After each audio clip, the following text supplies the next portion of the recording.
How are you? The next thing we're going to talk about is Satoru Iwata. He's the president and CEO of Nintendo Japan and Nintendo of America. And lately, he is on like this probational period where sometime at the end of summer, I think, like in August or September, they're going to review what he's done from the beginning of the year till then. And if the other executives say, well, you did a good job, then he's still going to be the president. If not, they might make him step down from America. As far as I know, he'll still be president over Japan. Yeah. But the reason is because his approval rating went from like 96% down to like 77. It's a big drop. But that's... Is that just this year? Yeah. Well, I think it's from like November last year to like January this year. But... Ooh, man, that is a big drop in a small amount. To my knowledge, like I said, I don't think that's even the stockholders. I think it's just like the executive people. Yeah. So, which is really weird. But that is very odd. I was going to talk about it. Like, the question is he really a bad CEO? So I did a lot of research because this is where I watched the video on IGN, right? And then I read some of the comments. And I usually don't read the comments on stuff like that, but this guy on YouTube said that he says it seems there's a lot of people who idolize this guy, and he said the question that got me was, what has he ever done personally? And see, I had looked up his stuff before because I've seen him a lot on the direct, so I was like, wow, he's done a lot personally. So I looked it up. And so he graduated from Tokyo Institute of Technology. So while he was there, him and his classmates had all these calculators, the same brand of calculator that I guess they gave him out in the school. He actually programmed about 7 or 8 games for the calculators while he was in school for him and his friends to play. Dang. So he basically... Most impressive. He basically, he embodied Nintendo before he even started with Nintendo. Yeah. Because he made it so in between classes and like I guess lunch breaks, him and his friends could share those games and play. And then, in 1980, he founded HAL Laboratories, which is the inventors of Kirby and Earthbound and several other things. Ooh, he founded that. Yes, him and a bunch of other people. But he was still in college when he helped them found it. So his other friends that had already graduated actually founded it with him. So he freelanced with them while he was at college as like an internship. So in, I think it was like, 83, he became the company coordinator of software production for them and also a designer. So within those 3 years with his freelance work, they considered him a genius designer. So they actually moved him up to president not long after that. He, while he was over there, he helped create games like Balloon Fight, Earthbound, and the Kirby games, like I said that. And yeah, he became president in 1993, there it is. So 10 years after he actually got hired. Yeah. So then, in 2000, he joined Nintendo as the head of their corporate planning division. So he technically quit HAL then, but from that point on, from then until present, he's a consultant for HAL. So anytime they make a game, they call him up and they're like, hey, what do you think about this? Yeah. He gives their opinions. And as far as I know, he actually still helps them produce games too. So, so he's a pretty busy person. But continuing on from there, so he doesn't have a business degree, as far as I know. Yeah. Which is the question that I have to raise about the CEO. Well, yeah, about how to But he was the company coordinator of software production for HAL. That's what he started out doing before he was designing stuff. Well, other than his freelance work. And then he moved up to the head of Nintendo's corporate planning. So that both of those are business aspects. But in 2002, he became the president in Japan. Then during that time, Barron's Magazine, have you heard of them? I believe, yeah. They have been around since I think it was 1912, and they are a magazine that I think they started as a newspaper. Now they're a magazine. They are one of the world's top-rated business magazines, and during that time period, they named him one of the world's top CEOs, among people such as Steve Jobs and people like that. Good. So he was up there in those rankings. Man, he's got a heck of a resume. Well, it keeps getting better too because. Can we just like erase his name and put mine on there? That was all me. Let's see. So he moved up in 2001. He helped raise Nintendo's stock. I didn't get the exact figures, but it's one of the highest points of stock that it's ever been in Nintendo. And that was around the time with the Wii and everything, like right before. Well, not the Wii, but the DS around that time period. So he helped raise their stock in 2001, and it kept increasing from that point. He moved up to Nintendo as president and CEO of Nintendo of America in 2013. So now he's president of Japan and Nintendo, and he's a consultant for HAL Laboratory. So then I was like, well, I think I've got enough about his background because that's all that's present. So looked up some of the games. So he's worked on such a diverse thing of games, like from Pinball and Grand Prix 2 on the NES, NES Open, which is a golf game. Then he's got Kirby's Dream Land. He's got a basketball game on here. He's got some card games on here. Earthbound, which is an RPG. Pokemon Stadium 1 and 2. Sim City 2000. Smash Brothers. And Smash Brothers Melee. Kirby 64. Animal Crossing Internal Darkness, which is one of Nintendo's only unrated games that was published way in-house. back when. And was that 64? No, that was GameCube. GameCube. I played that with the little alien, right? The little gray dude. Was that it? Well, he's in it. He's in it, yeah. But you play as that lady, right? Yeah. Whatever her name was. I can't remember. It's been a long time. And then there's, he helped do some of the Game & Watch galleries. Zelda Collector's Edition for the GameCube, Wind Waker, Mario Party 4, Metroid Prime, Metroid Fusion, Star Fox Adventures, which that one was made by Rare, but he executive produced it. I love that one. Mario Advance 3, Super Mario Sunshine, 1080 Snowboarding, and the list ended halfway through the Wii's lifespan that I looked up. So at that point, that was 70 games. I stopped at 70, and I was like, there's so much more here. I didn't do the DS, I didn't finish the GameCube, I didn't do the Wii, or the Wii U, or the 3DS. So he's helped produce and design over 70 games. Yes. And that's not the entire library from HAL Laboratories either. Dude! And that doesn't count his calculators or his freelance work. So that is a lot of games. I mean, just listening to everything that you said, I mean, this dude, man, he sounds like he'd be perfect for it. I mean, my goodness, all those games, I've loved those. I played most of those. Classics. Yeah, they're classics. But then on top of that, he started Iwata Asks, which is something that Nintendo does that I can't think of another company that does it. But Iwata is the CEO, and he'll go into, like, let's say Retro Studios, because they made Donkey Kong Country Tropical Freeze. So he'll go in there and he'll sit down with them. He'll take some of the development team, like 3 or 4 people, sit them down at a table, and he'll just ask them questions about the development process. Strictly for the viewers to get some of their questions answered, to raise the morale basically of the developers. From He does it himself. Yeah, he sits down. Yeah. He takes time out of his busy day to do that. And not only that, but he started the Nintendo Directs also in 2011. Yeah. So that was before he was CEO of Nintendo of America, but it was president at the time of Japan.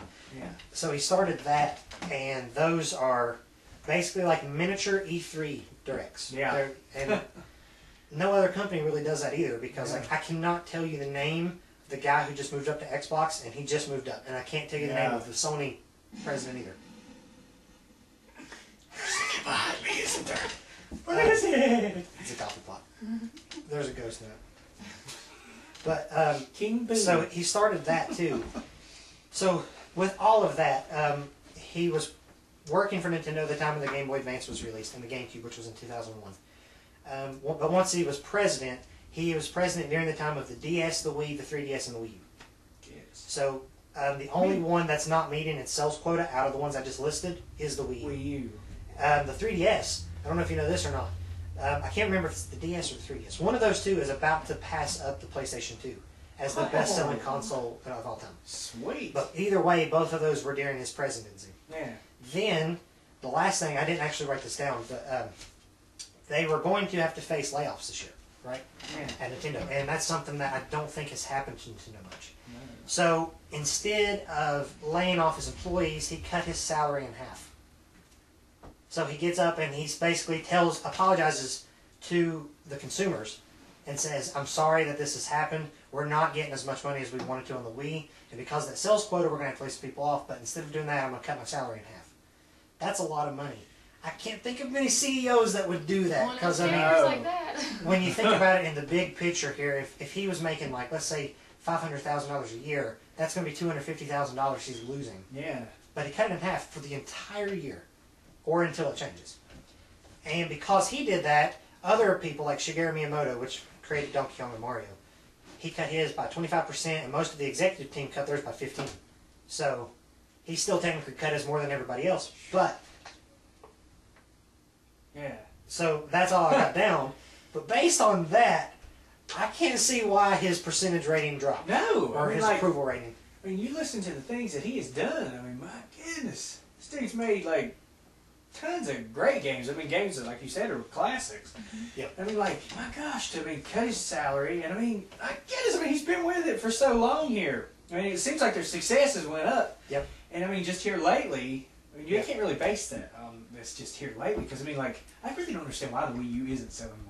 I don't either. Because it's awesome. But I know. I mean, it's very odd. Because see, some people were saying like, well, there's no games for it, but I'm like, well, I've got 3 games from a PlayStation 4 right now, Yeah. and there's only one more I want, and that's Killzone. 4, I guess. Maybe. I think there's 4. I think I have Killzone and Madden. See, like I was saying, I think there's there's only 3 or 4 that are actually first party from them. And right now, I can't tell you an exclusive first-party game that is definitely coming this year for the PlayStation 4. Not premiering. I guess like just Last of Us will be, but that's that's already come out. But no one's complaining about the PlayStation like exactly. the Wii U. Or the Xbox One. Oh. And that's weird because they are lacking games. But basically, you know, every system I can think of is really lacking games back as far as I can remember. Yeah. Because, I mean, even though like the 64 came out with like Pilot Wings and Mario 64, I mean, there wasn't many more. No.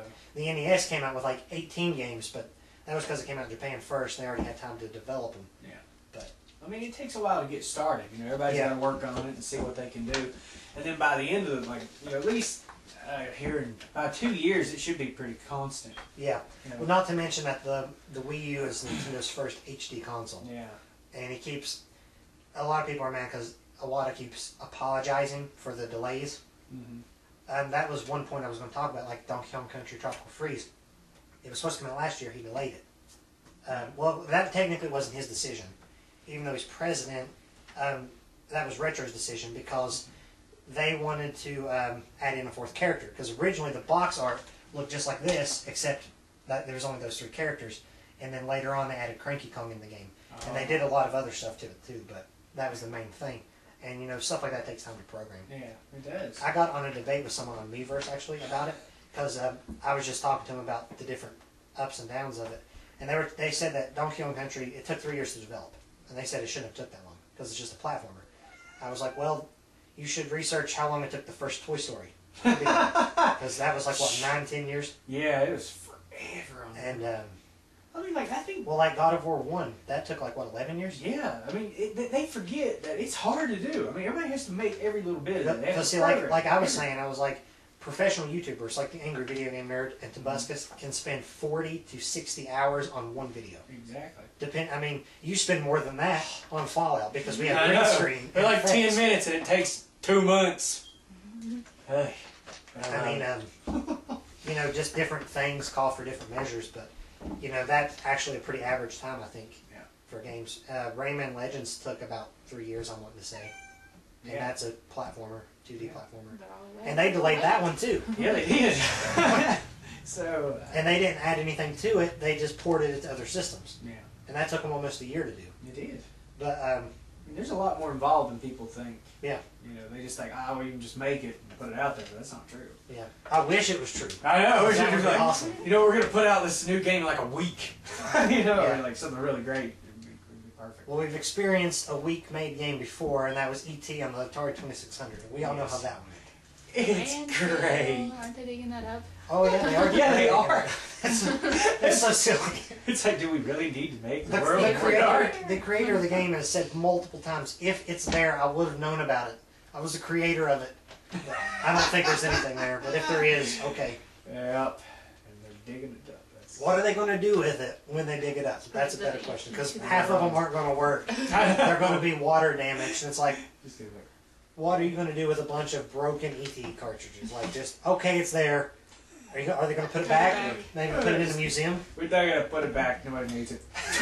It's there. Myth solved. Put it back. But anyways, back to Iwata. So do either of you guys think that he should be demoted? No. I mean, from what you read, I mean, he sounds like he's doing a good job. I mean, he sounds like a really stand-up guy. Take the cut of the pay. I mean, from everything that you just said, it sounds like he's a really good guy for the job. Perfect for it. And I just think that his time right now has just been just a bad timing. Yeah. It's just not going good right now. But Yeah. they need to give it more time. Well, see, when the 3DS launched, there wasn't many games for it. They didn't even have good launch titles. They had like Pilot Wings again. They had Nintendogs and Cats, which has already came out on the DS, and then they had Still Diver, which was a new game, and it was fairly terrible. Fairly. And you know, Pilot Wings, for people just wanting to play the story, was like a 2 to 3 hour game. Yeah. And then, so I mean, they didn't really have much to offer, but it suffered pretty bad. But they price cut it. They released more games for it. Now there's so many games coming out for it, I can't even keep up. I mean, I'm buying a new 3DS game every 2 weeks, and I can't keep up. I can't even get the stuff I've missed out on. I know. And Busy. it's crazy. And the 3DS, like I said, I'm pretty sure it's the 3DS, is about to surpass the PlayStation 2 as the best-selling console. And that's insane. So if the Wii U's following that pattern, then about halfway through this year, by the end of the year, it should start catching up. And then next year, it should model the 3DS exactly, which means that I'm not going to be able to keep up with their games, which is going to be crazy. But, I do think they need to give it more time. I mean, that's the answer here. I mean, they're putting it on him just because of this bad little slump, which really is the first slump they've had, like you said, you know, to this point. So I'd say give it more time. Because I actually know some people who haven't bought a Wii U because they were like saving for a PS4 and Xbox One because they're like, Nintendo got left behind, is what they said. But that's not true, technically. I mean, in certain aspects, I mean, the PS4 and Xbox One are more powerful, you know, in terms of like graphics and stuff. But I mean, but there's games that you won't get anywhere else besides that. Games that have been around since, you know, the beginning here that'll continue to run franchises. So I mean, that's sort of invalid, valid but invalid. Because you'll never get, like you said, Donkey Kong or Mario on anything else. So I'm telling that people need to just wait and give it a little bit more time before they make any drastic decisions on it. That's what I'm hoping they do. Because, you know, if they get someone in there who's not a game developer and who just has a business degree, then that's the same situation Microsoft's in right now, because they got someone from a phone company working over the Xbox. Like, if you want to talk about someone who's not technically qualified, I think it would be this guy over here.